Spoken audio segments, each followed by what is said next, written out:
요즘 자주 듣는 찬양이 있습니다. 부르심의 자리라는 찬양입니다. 이런 가사가 있습니다. 주님이 부르신 자리, 그곳이 십자가의 자리, 그것이 생명의 자리, 순종하며 나아가니 그곳에서 주님의 죽음과 부활에 참여하게 하시네. 죽음을 넘어서 세임 주시는, 소망 주시는, 생명 주시는 그 사랑의 자리로 날 불러주시네, 날 초대하시네. 부르심의 자리로 나아갑니다. 정결하게 거룩하게 성결하게 하소서.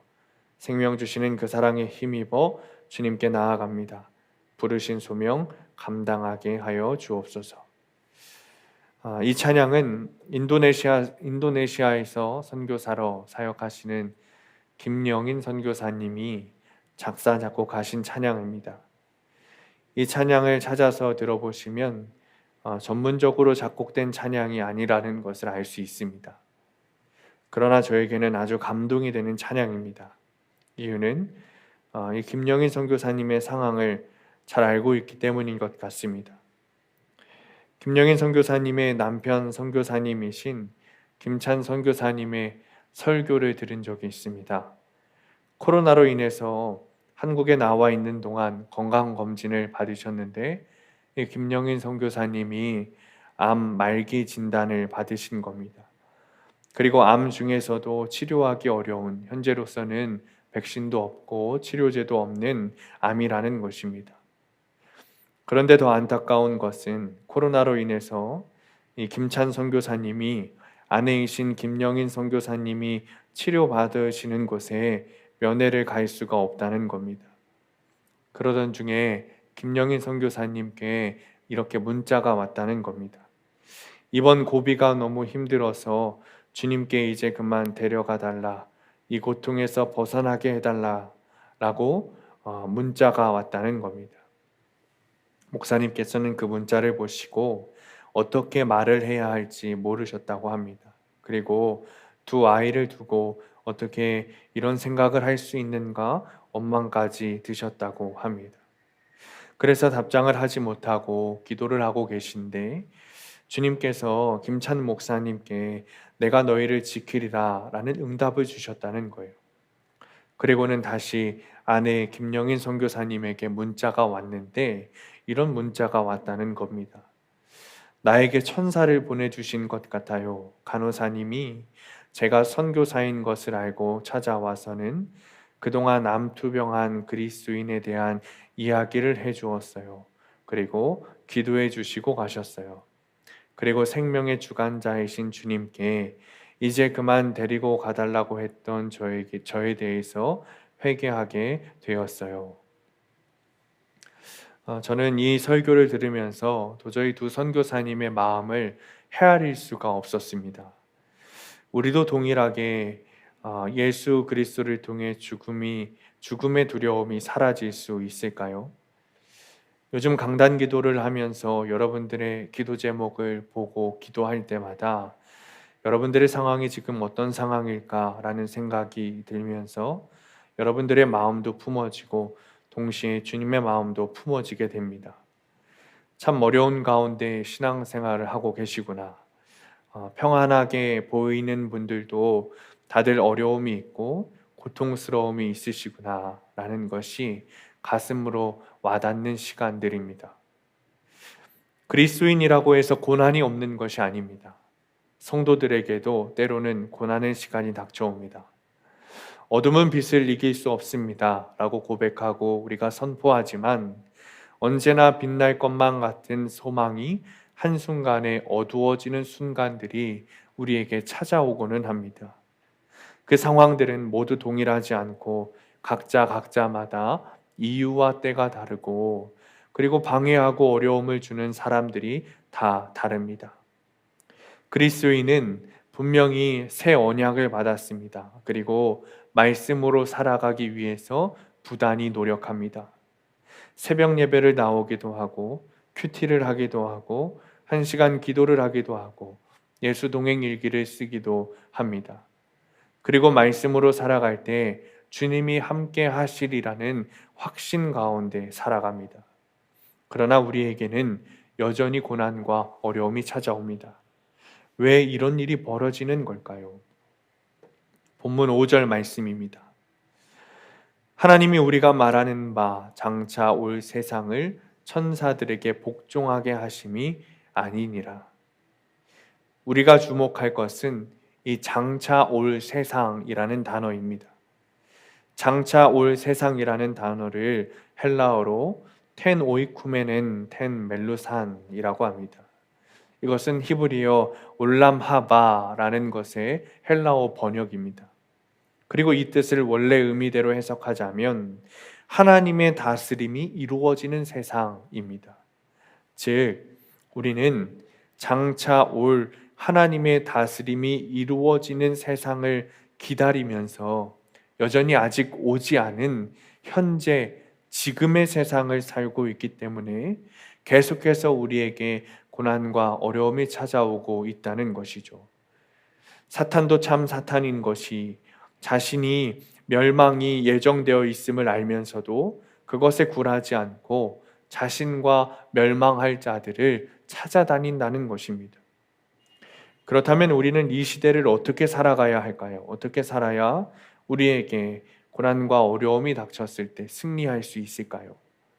어떻게 살아야 앞서 말씀드린 선교사님들처럼 죽음 앞에서 두려워하지 않고 살아갈 수 있을까요?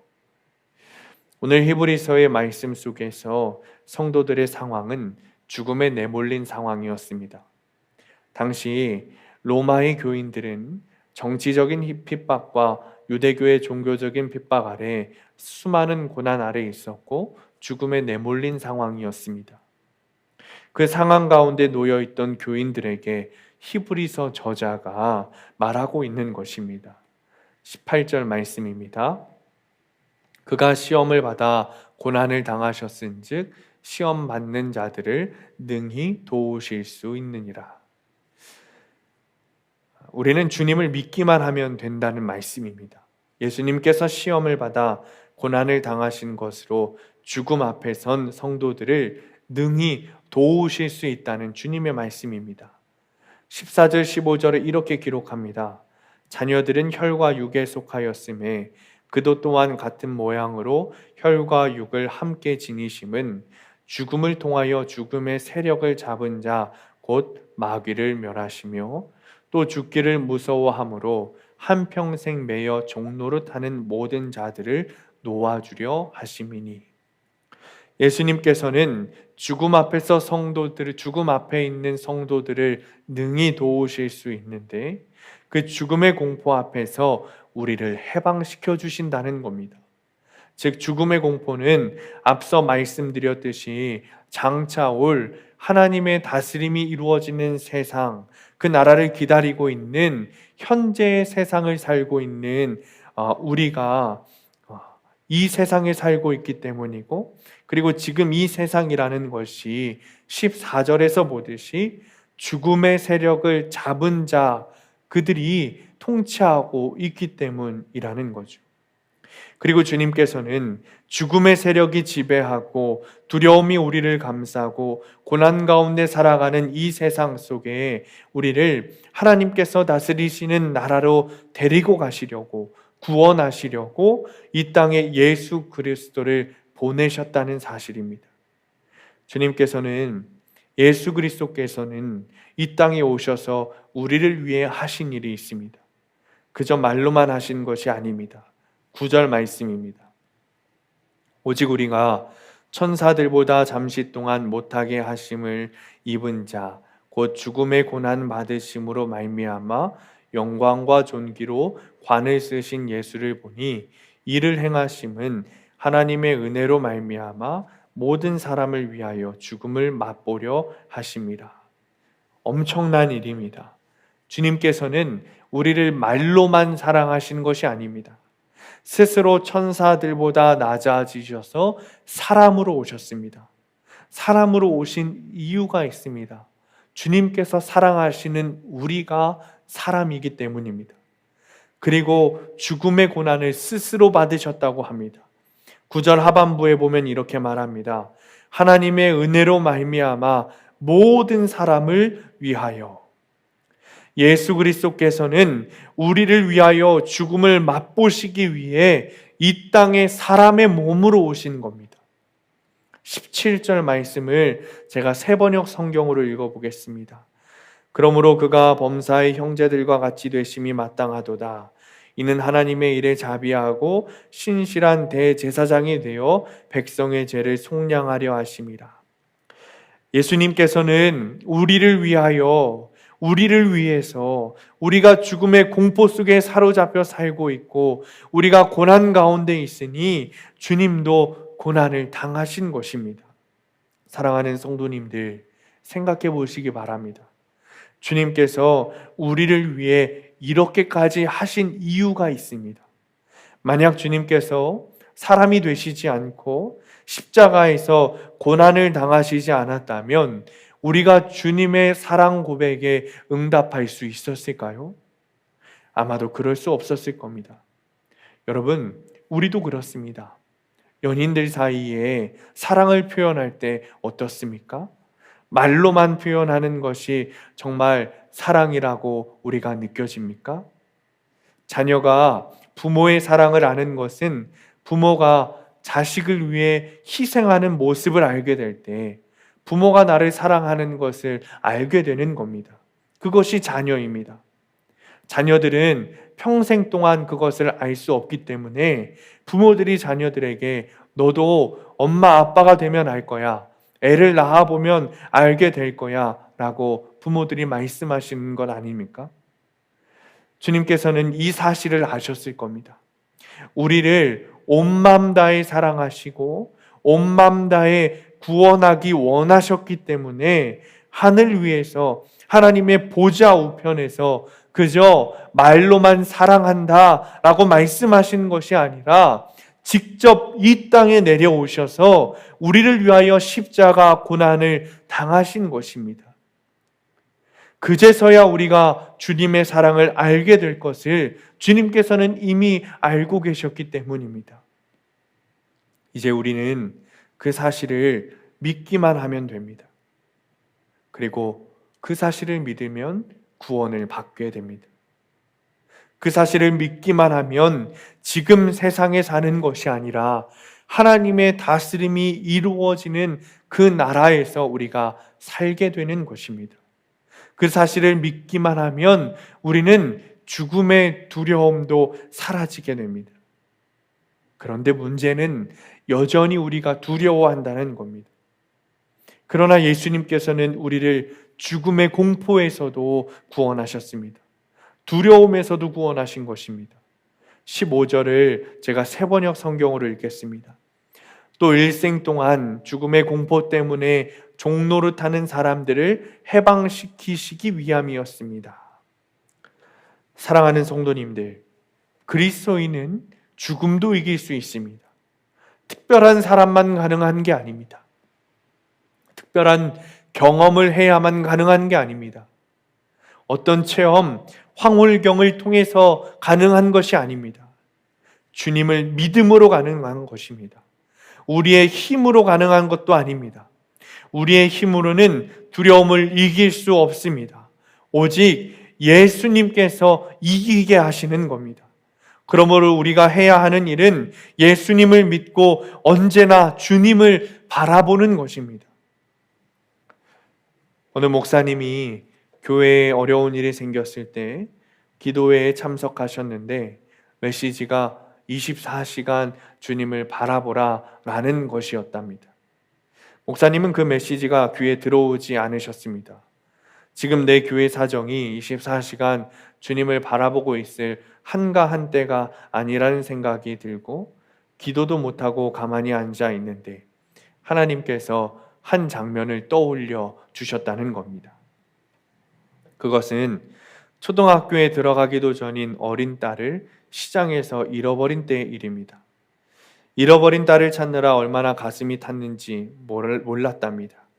온 시장과 동네를 다 찾아다녀도 딸이 없는 겁니다. 그런데 저 먼 곳에 있는 파출소에서 연락이 왔습니다. 딸을 찾았고 울고 돌아다니는 딸을 누군가 붙들어서 파출소로 데리고 온 것이죠. 마음이 뛰고 감사하고 안타깝기도 해서 쫓아가 보니 딸이 파출소에서 울고 있는 겁니다. 그때 목사님이 딸을 책망하기 시작했습니다. 가만히 있어야지. 너 아빠 손 잃어버리면 시장에서 가만히 있으라고 했지. 이렇게 울고 돌아다니니까 아빠가 너를 진짜 잃어버릴 뻔했잖아. 자신이 이렇게 막 야단치던 그 장면이 눈에 확 들어오더라는 겁니다. 그리고는 이런 마음이 드셨다는 거예요. 그래, 지금 내가 뭐 하고 있는 거지? 이렇게 힘들고 다급한 사정이 생겨서 내가 할 일이 무엇이지? 24시간 주님을 바라보고 있는 것밖에는 길이 없구나. 그럴 때 하나님이 평안한 마음을 주시고 확신을 주시고 지혜를 주실 때 그때부터 살 길이 하나하나 열리는 거지.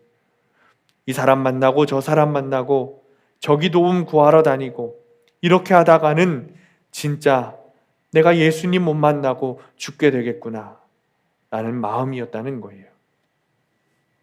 두렵고 공포가 올 때, 위기를 만날 때, 그럴 때일수록 하나님을 믿고 조용히 잠잠히 주님께 귀를 기울이며 우리는 주님을 바라보아야 합니다. 9절 말씀입니다. 세번역 성경입니다. 예수께서 다만 잠시 동안 천사들보다 낮아지셔서 죽음의 고난을 당하심으로써 영광과 존귀의 면류관을 받아 쓰신 것을 우리가 봅니다. 예수께서 다만 잠시 동안 천사들보다 낮아지셔서 영광과 존귀의 면류관을 쓰신 것을 우리가 봅니다. 우리가 봅니다. 우리가 예수 그리스도를 바라봅니다. 맞습니다. 사랑하는 성도님들, 우리는 예수님을 바라보아야 하는 겁니다. 이것이 두려움을 이기는 방법인 겁니다. 예수님을 바라보면 우리의 삶이 바뀝니다. 두려움을 이기게 됩니다. 죽음의 공포를 넘어서서 죽음을 이기게 됩니다. 이것이 우리가 믿는 예수 그리스도의 능력입니다. 주님을 바라보게 하는 그것이 우리로부터 두려움을 이기게 하는 것에 가능하게 합니다. 이것이 우리가 믿는 진리입니다. 10월부터 새벽 예배 시간에 생명의 삶 큐티 말씀을 따라 욥기서를 묵상하기 시작했습니다. 욥기서를 시작하면서 1장에서 우리가 함께 묵상하기를 욥의 온전한 성품, 정직하고 강직한 성품, 욥이 어려움을 당했을 때 다른 이들이 비판해도 무너지지 않을 수 있었던 것은 욥의 온전한 신앙 때문이라는 것을 우리가 함께 묵상했습니다. 욥기 1장 5절 말씀입니다. 그들이 차례대로 잔치를 끝내면 욥이 그들을 불러다가 성결하게 하되 아침에 일어나서 그들의 명수대로 번제를 드렸으니 이는 욥이 말하기를 혹시 내 아들들이 죄를 범하여 마음으로 하나님을 욕되게 하였을까 함이라. 욥의 행위가 항상 이러하였더라. 욥의 아들들이 생일 잔치를 끝나면 욥은 아침에 일어나 그 아들들을 위하여 예배를 드렸다는 겁니다. 혹시나 부지 중에라도 이 아들들이 주님을 욕되게 하지는 않았는지 걱정하며 회개했다는 겁니다. 여러분, 예배가 무엇입니까? 주님을 바라보는 행위입니다. 주님께서 하신 일을 기억하며 주님의 영광을 바라보는 겁니다. 그리고 5절 후반부에 말하듯이 욥의 행위는 항상 이러했다는 겁니다. 욥은 언제나 주님을 바라보는 일을 멈추지 않았다는 겁니다. 그러니 욥은 두려움을 이길 수 있었던 겁니다. 저는 두려움과 죽음을 묵상할 때면 우리 선조들이 생각나고는 합니다. 그리고 선교사님들의 무덤이 있는 양화진을 떠올리고는 합니다. 이 선교사님들이 편안한 생활을 뒤로하고 한국으로 올 수 있었던 것은 오직 주님을 바라보았기 때문입니다. 그들은 한국에 오게 되면 죽게 된다는 사실을 알았지만 그 죽음의 공포가 선교사님들의 앞길을 막을 수 없었습니다. 그들에게는 죽음의 공포와 두려움이 없었기 때문입니다. 예수 그리스도를 믿고 바라봄에 따라 이미 죽음과 두려움에서 승리했기 때문입니다. 양화진에 있는 선교사님들 중에 로제타 홀이라는 선교사님이 있습니다. 미국에서 의과대학을 졸업하시고 조선이라는 땅에 여자 의사가 필요하다는 이야기를 들으시고 조선으로 오신 선교사님입니다. 로제타 홀 선교사님은 1년 뒤에 들어온 제임스 홀 선교사님과 한국에서 결혼을 하게 됩니다. 그리고 평양에서 선교 사역을 시작합니다. 그런데 1895년 청일 전쟁이 조선 땅에서 일어나게 되고 많은 사람들이 닥치고 죽는 와중에 물밀듯 들어오는 환자들을 치료하다 이 남편인 제임스 홀 선교사님이 그만 돌아가시고 맙니다. 이런 상황이면 선교를 그만둘 생각이 들 만도 한데 로제타 홀 선교사님은 계속해서 조선에서 선교를 합니다. 그러던 와중에 사랑하는 둘째 딸마저 풍토병으로 죽고 맙니다. 그러나 로제타 홀 선교사님은 딸을 자신의 남편 무덤 옆에 묻으면서 이런 말을 합니다. 하나님, 사랑하는 내 아들 셔우드 홀과 한국에서 오랫동안 사역을 할 수 있도록 도와주십시오. 남편과 딸을 잃은 상황에서 그녀에게 죽음의 두려움과 공포가 찾아왔을 수도 있습니다. 그러나 로제타 홀 선교사님이 계속해서 사명을 감당할 수 있었던 이유는 무엇입니까? 예수님을 바라보았기 때문입니다. 로제타 홀 선교사님 안에 구원자 예수 그리스도를 향한 믿음이 있었기 때문입니다. 그러니 죽음의 공포와 두려움을 이기고 승리할 수 있었던 겁니다. 저희 가정에 첫째 아이 이든이를 낳으면서 죽음에 대한 두려움이 있었습니다. 출산 후 검사에서 아내에게 C형 간염 수치가 높게 나왔다는 겁니다. 이 C형 간염은 A형 간염과 B형 간염과는 다르게 백신이 없고 제대로 된 치료제가 없는 상황이었습니다. 그리고 수치가 높으면 사망에까지 이를 수 있는 병이라고 의사가 이야기하는 겁니다. 심지어 엎친 데 덮친 격으로 아내의 갑상선에 문제가 생겼습니다. 목에 혹이 만져져서 검사를 받으러 갔더니 혹의 모양이 좋지 않다는 겁니다. 당시 진료를 받던 의사가 자신의 모든 의사 경력을 다 걸고 암인 것을 확신하니 얼른 큰 병원으로 가라는 것입니다. 아내에게 그 전화를 받는데 저에게 너무나도 큰 두려움이 생겼습니다. 그리고 전화기 너머로 아내의 두려움이 저에게 흘러들어왔습니다. 죽음의 공포였습니다. 그러나 그것은 주님께서 저희를 더 주님께 나아가게 하는 주님의 방편이었습니다. 기도를 통해서 더 주님을 바라보도록 하시는 주님의 이끄심이었습니다. 그리고 저희는 작전 기도를 시작했고 계속해서 주님을 바라보는 것을 놓치지 않으려고 애썼습니다. 그리고 저희 마음에는 더 이상 두려움이 아니라 주님께 맡겨드려야 한다는 것이 강해졌습니다. 그 마음을 저희 부부가 동시에 고백하고 저희 아내는 평안이 찾아왔습니다. 주님께서는 저희 부부의 믿음을 확인하시고 C형 간염의 수치를 정기적인 검사를 받으면 될 정도로 수치를 내려주셨고 크고 울퉁불퉁했던 갑상선의 혹은 평범한 혹으로 바꿔주셨습니다. 사랑하는 성도님들, 주님을 바라보면 죽음의 공포는 사라집니다.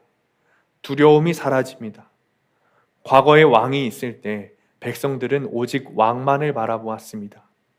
왕의 정책과 생각에 따라 자신들의 삶이 바뀌었기 때문입니다. 그러니 왕이 좋은 정책을 펼 수 있도록 걱정하기도 했고 왕을 위해 제사를 지내기도 했습니다. 왕만을 바라볼 수밖에 없는 상황이지만 왕이 잘할 수 있는지에 대한 두려움도 있었던 겁니다. 그러나 우리는 두려워하지 않아도 됩니다. 우리가 바라볼 왕 예수 그리스도는 누구보다 완벽한 왕이십니다. 주님보다 완벽한 왕은 없습니다. 주님께서는 스스로 낮아지셔서 죽음 가운데서 살아나신 분입니다. 우리를 거룩하게 변화시키시고 구원시키실 자격을 스스로 얻으신 분이 우리 주 예수 그리스도이십니다. 사랑하는 성도님들, 어려움과 고난 시련에 죽음과 죽음의 두려움과 죽음의 공포가 여전히 우리를 엄습하고 있다는 것은 우리가 여전히 이 땅에 사탄이 권세를 잡은 이 세상에 살고 있다는 증거입니다. 그러나 우리가 주님을 믿고 주님을 바라보기만 한다면 우리의 위치가 달라집니다. 장차 올 세상, 하나님의 다스림이 이루어지는 새로운 나라에 이미 우리가 거하게 되는 것입니다. 그러므로 우리에게는 더 이상 죽음의 공포와 두려움은 사라지게 됩니다. 사랑하는 성도님들, 우리는 이미 죄와 사망의 권세를 이겼습니다. 그 사실을 믿으시기 바랍니다. 죽음도 사탄도 우리에게는 대적이 되지 못합니다. 이미 우리는 승리했습니다. 주님을 바라봄으로 그들이 범접할 수 없는 하나님 나라에 이미 입성했기 때문입니다. 주님 나라의 백성이기 때문입니다. 이번 한 주간도 오직 주님만 바라보시기 바랍니다. 그래서 우리는 이 세상에서 살아가지만 이미 천국 백성으로 죽음과 두려움이 없는 하나님이 다스리는 나라에 있다는 것을 믿음으로 경험하며 사시게 되시기를 간절히 축원합니다. 기도하겠습니다.